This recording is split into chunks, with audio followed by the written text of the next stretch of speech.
Om Swastiastu, Assalamualaikum warahmatullahi wabarakatuh. Shalom, namo buddhaya, salam sejahtera untuk kita semua. Hari ini kami akan memberikan pembahasan mengenai bagaimana pemeliharaan atau pengelolaan saluran irigasi dengan baik.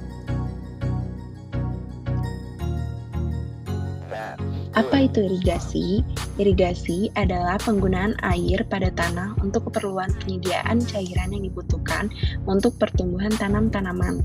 Dalam Peraturan Pemerintah Nomor 23 Tahun 1982, Pasal 1, pengertian irigasi adalah usaha penyediaan dan pengaturan air untuk menunjang pertanian.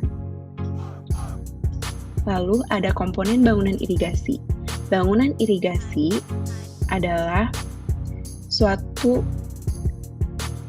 bangunan yang direncanakan di sumber air atau saluran irigasi berfungsi untuk mengalirkan air irigasi ke lahan pertanian atau membuang kelebihan air sehingga air irigasi dapat dipakai guna keperluan irigasi secara tepat dalam jumlah, tempat, waktu, dan mutu.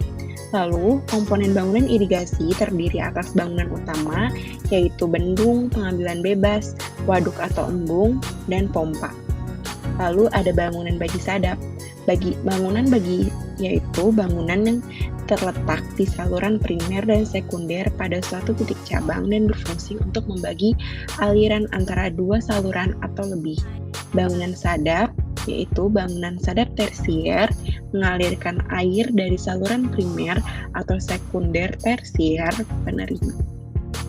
Lalu ada bangunan bagi sadap, yaitu bangunan ini merupakan gabungan antara bangunan bagi dan bangunan sadap. Lalu ada box tersier, yaitu box bagi di saluran tersier yang membagi aliran untuk dua saluran atau lebih tersier, subtersier atau quarter. Box tersier dilengkapi dengan pintu untuk keperluan giliran pemberian air. Lalu yang terakhir ada box quarter, yaitu box bagi saluran tersier membagi aliran untuk dua saluran atau lebih quarter atau ke lahan. Selanjutnya ada bangunan pelengkap irigasi. Bangunan pelengkap irigasi terdiri atas talang, yaitu saluran buatan yang melintasi permukaan tanah yang rendah. Contohnya seperti lembah, saluran irigasi, pembuang, atau sungai. Sifon. Sifon yaitu bangunan saluran tertutup yang berguna untuk mengalirkan air yang melintasi tempat dengan perbedaan tinggi yang relatif kecil dibanding dengan muka air di saluran. Lalu selanjutnya ada gorong-gorong, yaitu bangunan yang berfungsi mengalirkan air di bawah bangunan seperti jalan atau rel kereta api, dan mengalirkan air di persilangan antara saluran pembuang dengan saluran pembawa. Lalu ada bangunan terjun, yaitu bangunan yang berfungsi untuk mengurangi kemiringan saluran. Lalu ada got miring, yaitu bangunan yang dipergunakan pada trase saluran dengan kemiringan yang cukup tajam. Pelimpah samping, yaitu bangunan yang berfungsi untuk membatasi debit yang masuk ke saluran pembawa dan melimpaskan kelebihan air hujan yang masuk ke saluran pembawa. Lalu ada masukan pembuang atau disebut juga drain inlet, yaitu bangunan yang berfungsi untuk memasukkan air dari saluran pembuang atau sumber air lainnya. Lalu ada jembatan, tangga mandi cuci, dan terakhir tempat mandi hewan. Selanjutnya yaitu jaringan irigasi. Jaringan irigasi adalah saluran bangunan dan bangunan pelengkapnya yang merupakan satu kesatuan yang diperlukan untuk penyediaan, pembagian, pemberian, penggunaan, dan pembuangan air irigasi. Jaringan irigasi terdiri atas jaringan irigasi primer, sekunder, dan tersier. Jaringan irigasi primer terdiri dari beberapa petak sekunder yang mengambil air langsung dari saluran primer. Petak primer dilayani oleh satu saluran primer yang mengambil airnya langsung dari sumber air, biasanya seperti sungai atau waduk. Bagian dari jaringan irigasi primer ini terdiri atas bangunan utama, saluran induk atau primer, saluran pembuangnya, bangunan bagi sadap, dan bangunan pelengkapnya. Lalu selanjutnya ada jaringan irigasi sekunder. Jaringan irigasi sekunder ini terdiri dari beberapa petak tersier yang kesemuanya dilayani oleh satu saluran sekunder. Biasanya, petak sekunder menerima air dari bangunan bagi yang terletak di saluran primer atau sekunder. Bagian dari jaringan irigasi sekunder terdiri dari saluran sekunder, saluran pembuangnya, bangunan bagi sadap, bangunan sadap, dan bangunan pelengkapnya. Selanjutnya, ada jaringan irigasi tersier. Petak ini menerima air irigasi yang dialirkan dan diukur pada bangunan sadap atau off-take tersier. Petak tersier dibagi menjadi beberapa petak kuarter.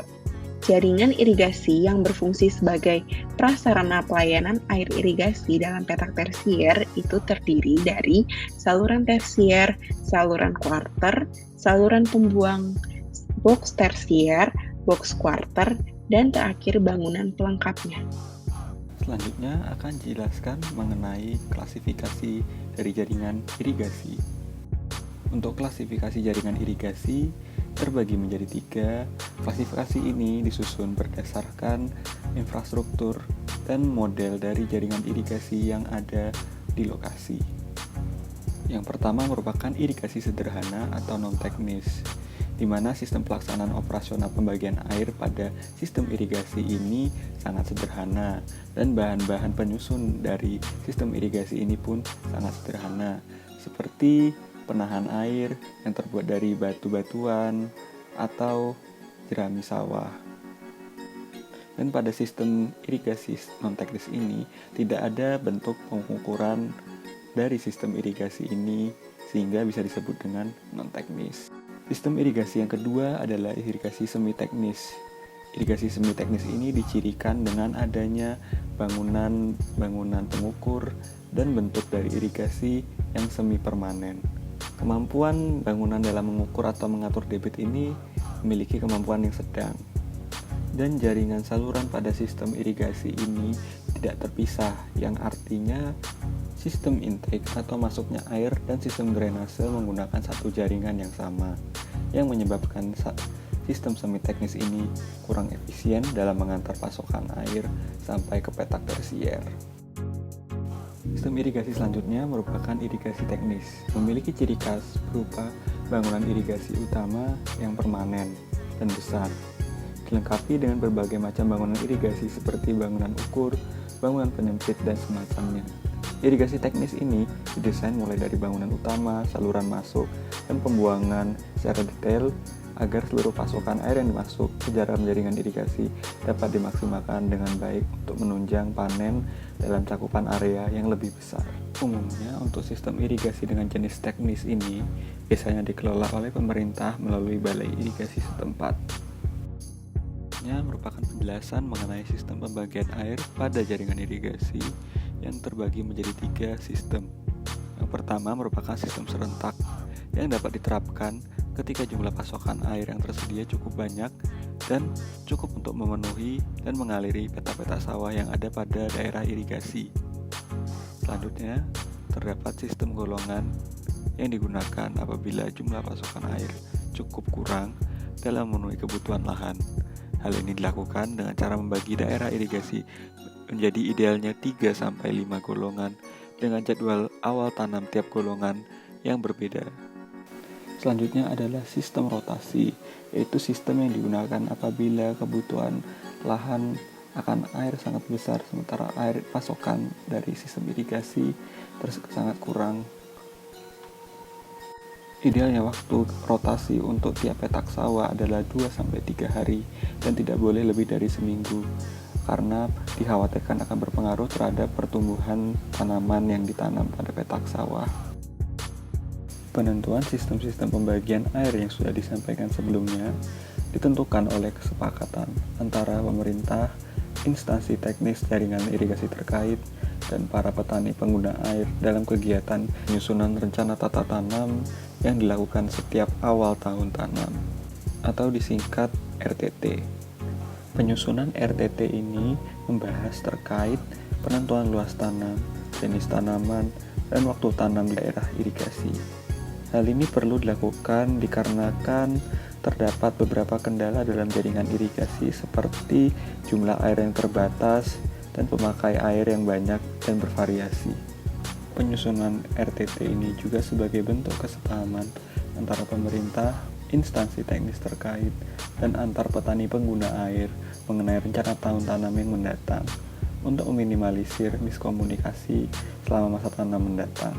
Rencana tata tanam disusun dengan beberapa macam pertimbangan dari pihak terkait dengan menyeimbangkan antara debit andalan dari saluran irigasi dan kebutuhan air yang diusulkan oleh petani pengguna air untuk mencapai keputusan yang tepat dalam membagi air ke petak-petak sawah. PPSIP merupakan penyelenggaraan operasional dari jaringan irigasi dengan turut melibatkan berbagai elemen masyarakat seperti petani yang tergabung dalam P3A. Masyarakat dilibatkan dalam kegiatan seperti pembuatan rancangan tata tanam yang telah disebutkan sebelumnya, perencanaan pembangunan dari saluran irigasi, dan serta perawatan dari saluran irigasi tersebut. PPSIP dicetuskan karena saluran irigasi tidak hanya memiliki nilai fungsi teknis saja untuk menghantarkan air dari sungai atau sumber air lainnya ke petak lahan pertanian, tetapi saluran irigasi juga memiliki nilai fungsi sosial bagi masyarakat di sekitarnya. PPSIP juga sebagai sarana antara masyarakat dibantu oleh pemerintah dalam merawat jaringan irigasi secara bersama dan sebagai sarana untuk menertibkan serta transparansi dari penggunaan air untuk daerah irigasi. Operasi jaringan merupakan kegiatan yang mencakup segala pengaturan fasilitas bangunan yang terpasang pada jaringan irigasi, mulai dari proses penyadapan air dari bangunan sadap, hingga penyaluran, pembagian, dan pemanfaatan air tersebut pada petak-petak sawah di lahan, serta membuang kelebihan air melalui saluran drainase guna mendukung dan menunjang kegiatan usaha tani di daerah irigasi. Sebagaimana yang telah dijelaskan dalam kegiatan penyusunan rencana tata tanam, operasional irigasi harus menimbang terkait kuota air yang tersedia dari sumber air, penentuan pola tanam atas dasar ketersediaan air sebelumnya, penentuan jadwal penggunaan air yang telah disepakati bersama, dan operasional bangunan sadap oleh petani sesuai jadwal yang telah disepakati. Tentunya dalam menjamin suksesnya penyaluran air irigasi, terlebih dahulu perlu diperiksa kesiapan dari bangunan irigasi.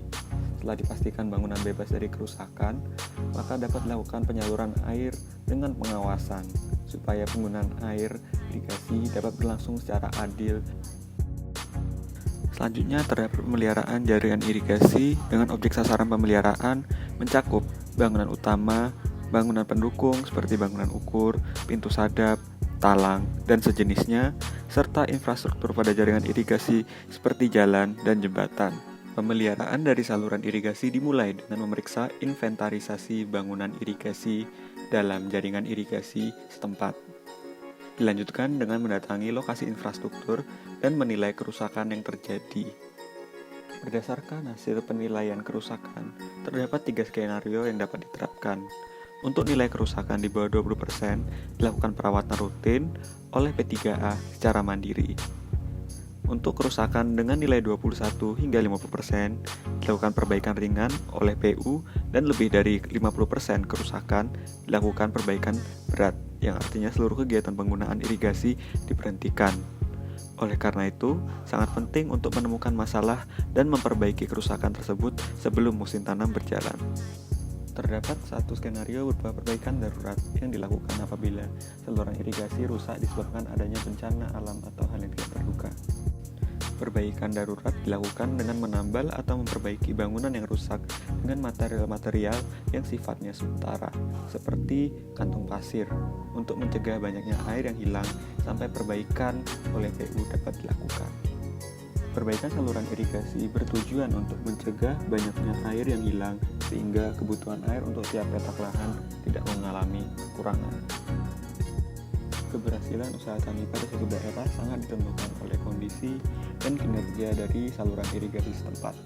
Menurunnya kinerja irigasi dapat berimbas pada menurunnya produktivitas, mengingat saluran irigasi merupakan komponen utama. Menurunnya kinerja irigasi disebabkan adanya desain jaringan irigasi tidak tepat, lemahnya kontrol saat pembangunan, miskomunikasi antar petani dan instansi terkait, sistem operasional irigasi yang buruk akibat dari sistem manajemen operasional yang tidak sesuai dengan tuntutan teknis, dan keterbatasan dana.